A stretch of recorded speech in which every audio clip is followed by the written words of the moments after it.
Now, if the 10 Commandments have been abolished, what are the new ones? Well, 9 of the old ones are the new ones, part of them. You've got at the end of the Dake Bible or the New Testament, you've got 1,050 commandments, all listed for you. In the old covenant made with Moses, there were 2,713 commandments. They are listed at the end of Exodus in the Dake Bible. So if you'll do away with the old contract and do your best to keep the new contract, you won't have nearly half as many questions, the commandments to deal with right off, and that'll help you a little bit, wouldn't it? Then you start in the others and practice every one of them, literally.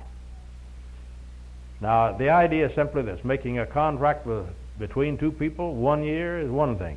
Making another contract the next year between them, that's another thing. What part of the last year's contract they wanted made a part of the new contract, that would be up to them, wouldn't it? What part of the old contract they didn't want in the new contract, that'd be up to them. So it is with the Old and New Testaments. The old covenant made at Mount Sinai is one thing. The new covenant made by Jesus Christ, for we read in the 8th chapter of Hebrews, verse 6, who is the mediator of a better contract based upon better promises.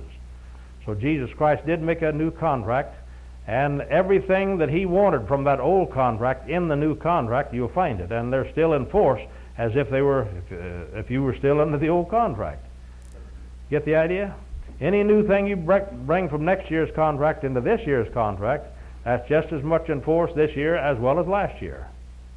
So it is with the Sabbath question. The Sabbath is the only one of the 10 Commandments God did not bring into the new contract at all. The reason for that is that God made a special contract with Israel, and he said to them in Deuteronomy 5:15, "Remember thou wert a slave in the land of Egypt, and the Lord thy God brought thee out with a mighty hand. Therefore the Lord thy God commanded thee to keep the Sabbath day." It was to commemorate their deliverance from slavery under Pharaoh, just like you keep the 4th of July, used to anyway, as a day to commemorate your Independence Day.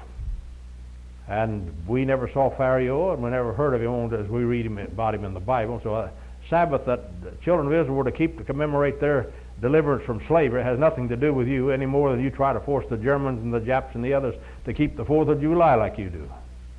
It just doesn't work at all. So in the New Testament, you don't have any definite specified commandment to keep any particular day as the Sabbath.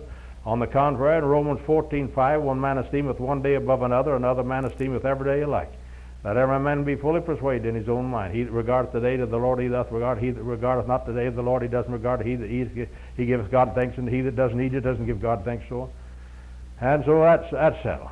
Then Colossians 2:14-15, blotting out the handwriting of ordinances which were contrary to us, nailing it to the cross, having spoiled principalities and powers, made a show of them openly, triumphing over them in it. Let no man therefore judge you in meats, drinks, respect of new moons, holy days, Sabbath days, which are a shadow of things to come. Many other scriptures, but nothing saying, thou shalt keep Saturday as a Sabbath.